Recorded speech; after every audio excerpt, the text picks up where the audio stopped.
सबसे पहले मैं आपको बता देना चाहती हूँ कि ये रेसिपी जो है मैंने पहली बार बनाई है, लेकिन बहुत ही परफेक्ट, बहुत ही ज़बरदस्त बनी है।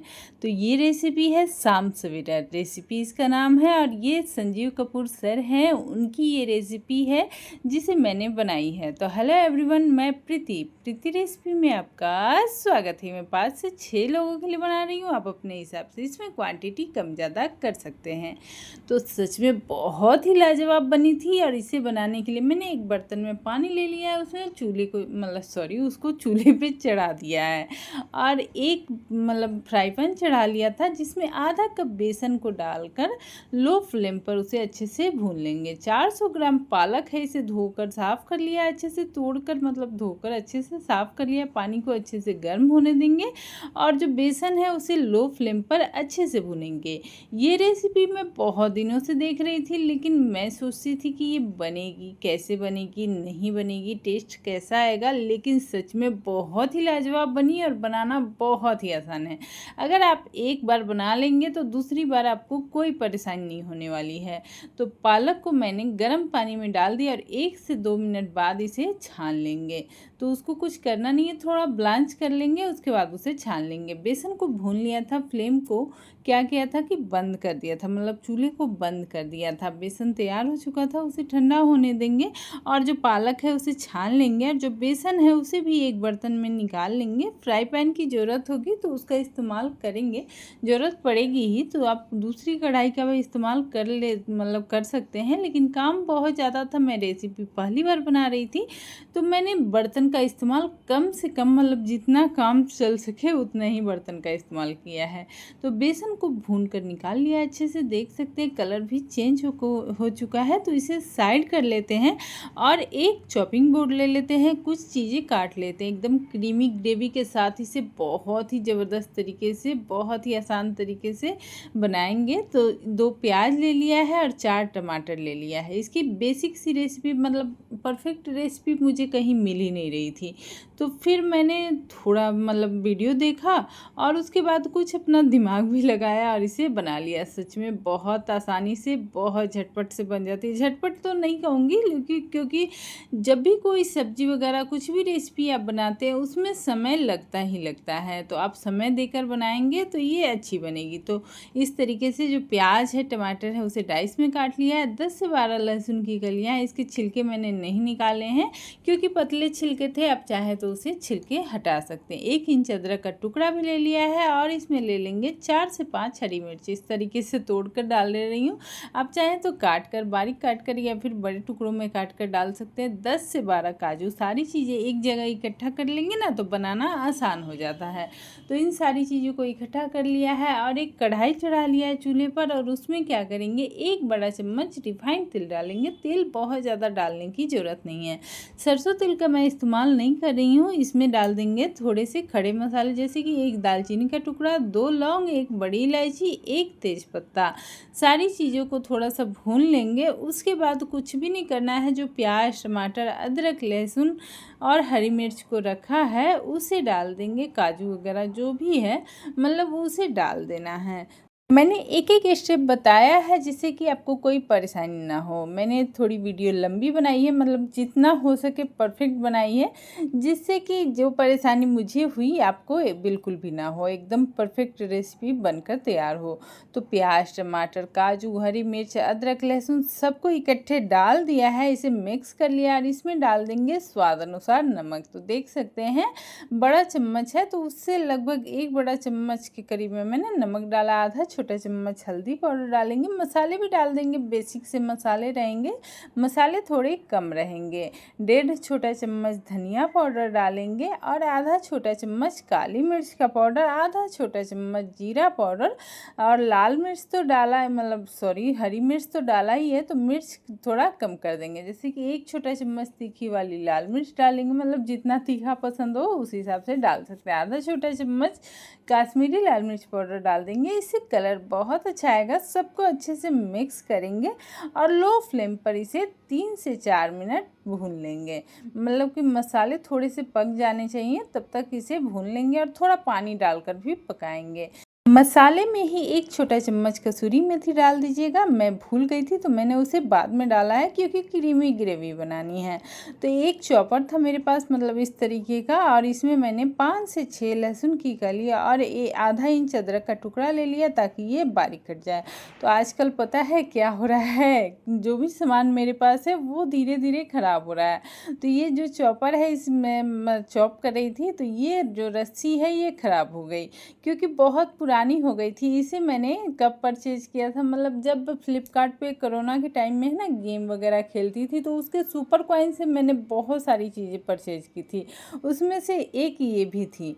तो ये तो आज ख़राब हो ही गई। तो जो अदरक थोड़े बहुत खड़े रह गए थे उसे मिक्सी के जार में डाल दिया, और जो पालक था वो ठंडा हो चुका था उसे भी डाल दिया, और 2 हरी मिर्च को डालकर बारीक पीस लेंगे। पानी डालने की ज़रूरत नहीं है, इसी तरीके से पीस कर तैयार कर लेंगे। तो देख सकते हैं जो पालक का पेस्ट है एकदम हरा है, इसे साइड कर देते हैं। जो फ्राई पैन था जिसमें मैंने बेसन भून रखा था तब उसे क्या करेंगे चूल्हे पे चढ़ा लेंगे, और उसमें 1 छोटा चम्मच के करीब में रिफाइंड तेल डालेंगे। बहुत ज़्यादा तेल डालने की ज़रूरत नहीं है। जो अदरक लहसुन को बारीक काट के रखा था इसमें से जो चॉपर है उसमें से आसानी से छिलके भी निकल जाते हैं, तो छिलके भी निकाल सकते हैं इस तरीके से चॉप करके। और उसके बाद ये लहसुन अच्छे से भून लेंगे, मतलब थोड़ा भून लेना है, मतलब लहसुन अच्छे से बारीक हो जाता है चॉपर में, ये बात मैं कह रही थी।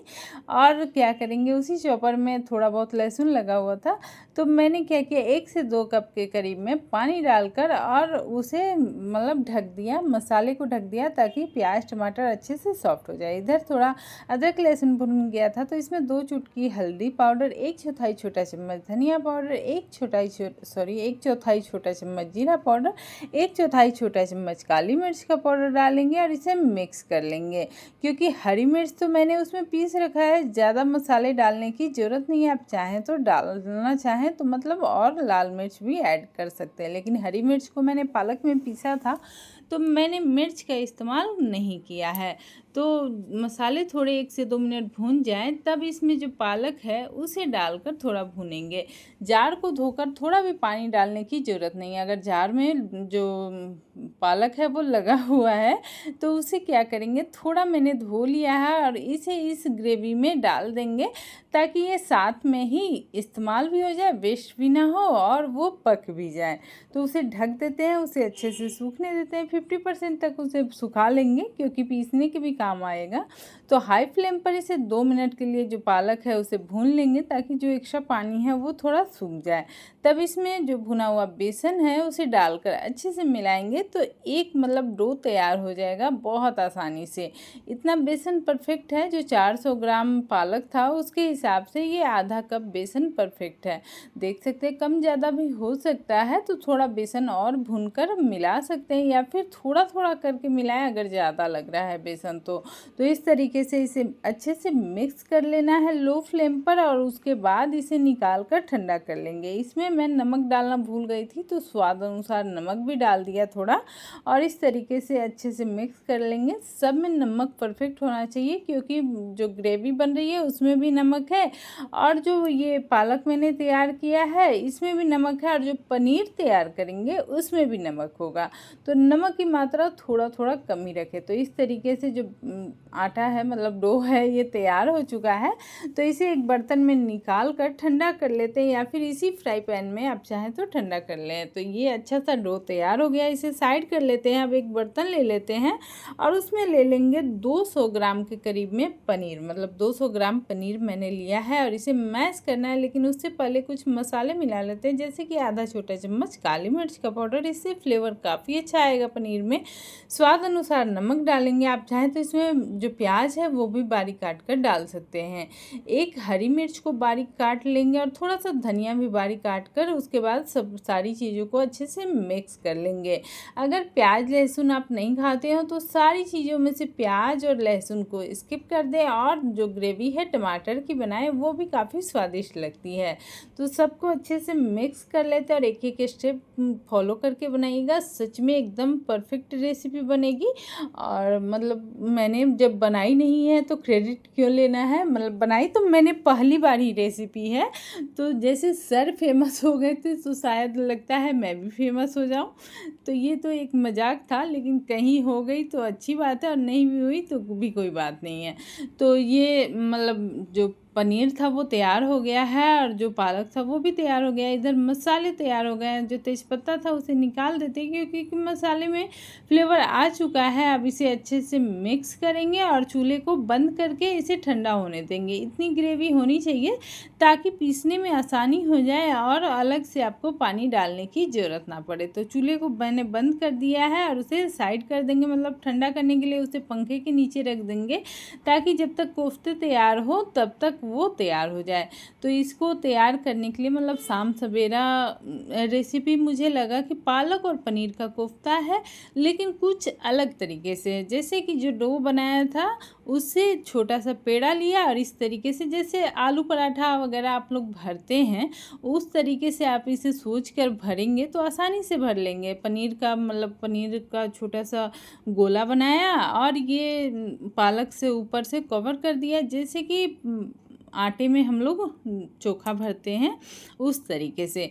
तो इस तरीके से अच्छे से बंद कर लेंगे। पहली बार मैं बना रही थी तो मैं बार बार सोच रही थी कि बनेगा या नहीं बनेगा, लेकिन आप यकीन नहीं करेंगे कि सच में बहुत ही लाजवाब बनी थी, एकदम परफेक्ट। कोई चीज़ अगर आप पहली बार बना रहे हैं और वो परफेक्ट बन जाती है तो बहुत खुशी होती है। तो इसी तरीके से सारे कोफ्तों को बना लेना है, लेकिन लगे कि पनीर ज़्यादा है या फिर जो पालक है वो ज़्यादा है या फिर कुछ भी कम हो सकता है, ज़्यादा हो सकता है, इस तरीके से भरने से तो मैं आपका ज़्यादा समय ना लेते हुए आपको बता देती हूँ कि कैसे उसे बनाना है। तो थोड़ा सा खुला रह गया था तो मैंने थोड़ा सा पालक उस पर डालकर अच्छे से बंद कर दिया इस तरीके से और इसे प्लेट में रख लेते हैं। तो इसी तरीके से एकदम चिकना करते हुए, और हाथ में थोड़ा चिपचिपा लगेगा तो थोड़ा हाथ में तेल ज़रूर लगा लीजिएगा, तब इस कोफ्ते को तैयार कीजिएगा।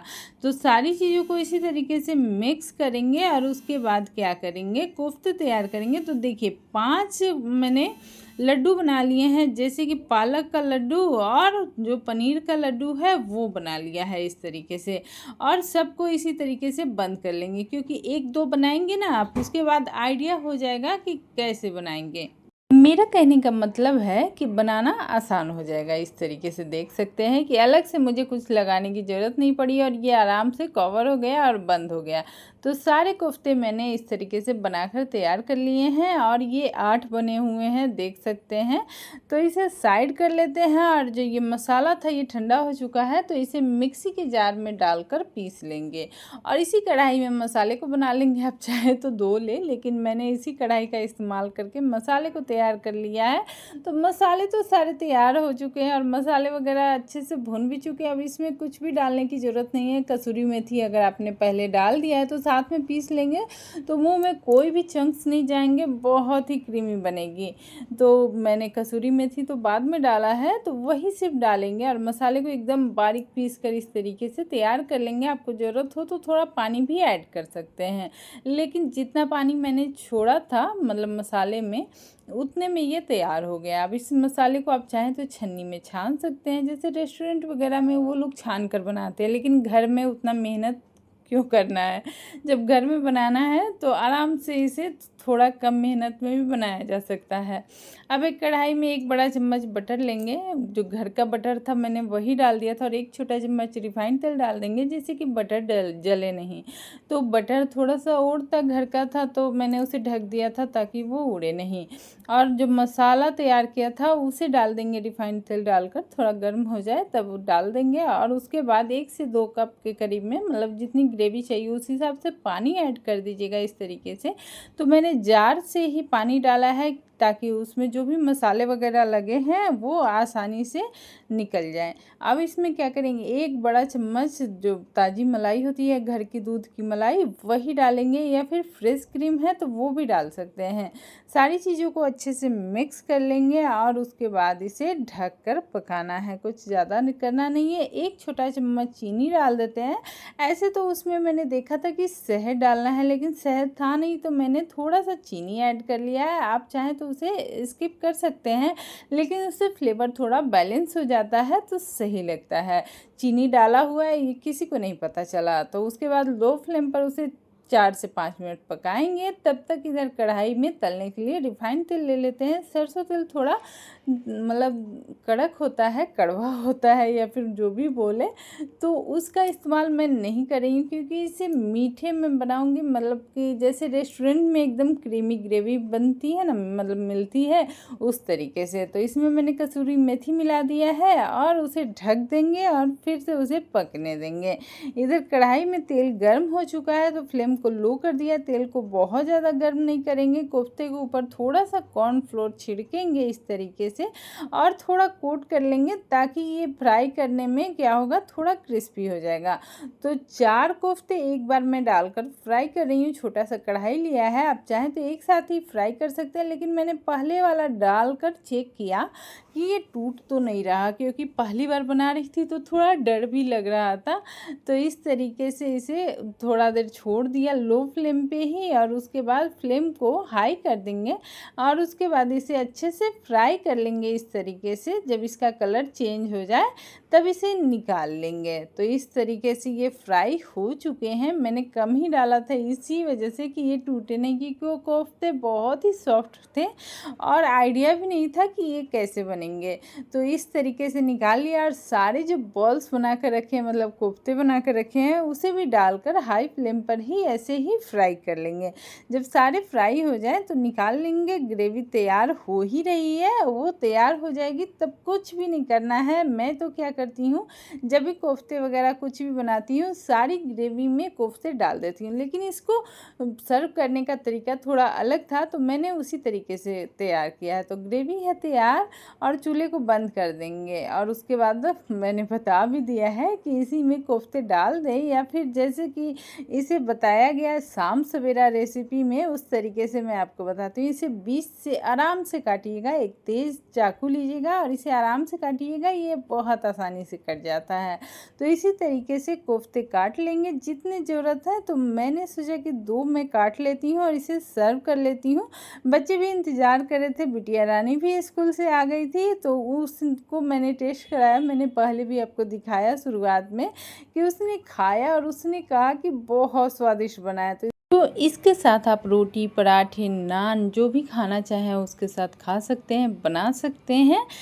चावल के साथ उतनी अच्छी नहीं लगती, मतलब ग्रेवी तो बहुत ही अच्छी बनी है, लेकिन ये पराठों और नान वाली रेसिपी है, तो इसे उसके साथ खाएंगे। लच्छा पराठा हुआ या फिर तंदूरी पराठा हुआ, जिसके साथ भी खाना चाहे खा सकते हैं। खाने में बहुत ही लाजवाब लगती है। तो एक बर्तन में थोड़ा सा ग्रेवी निकाल लेते हैं और उसके बाद जो कटा हुआ कोफ्ता है या फिर शाम सवेरा जो भी है, तो इसे इस तरीके से डालकर सर्व करते हैं। और सर को मैं थैंक यू बोलना चाहती हूँ इस रेसिपी के लिए कि उन्होंने ये रेसिपी बनाई है और मैंने इसे ट्राई किया और सच में बहुत ही गजब की बनी हुई थी। तो इसलिए थैंक यू संजीव सर। और इस तरीके से थोड़ा सा धनिया और क्रीम से इसे सजाएंगे और सर्व करेंगे। और मौका मिलेगा, कभी जीवन में कभी मौका मिला तो सर से ज़रूर मिलना चाहूँगी, अगर वैसा रहा तो। अगर वीडियो अच्छी लगी तो please like, share, subscribe, follow सब कर दीजिएगा। और कल फिर मिलेंगे नई रेसिपी के साथ। तब तक के लिए थैंक यू सो मच, धन्यवाद, बाय बाय, टेक केयर। सारे बोलिए जय श्री राम। और देख सकते हैं कोफ्ते कितने सॉफ्ट है, एकदम मुंह में जाते ही खुल जाते हैं और बिटिया रानी को बहुत पसंद आई। Bye bye.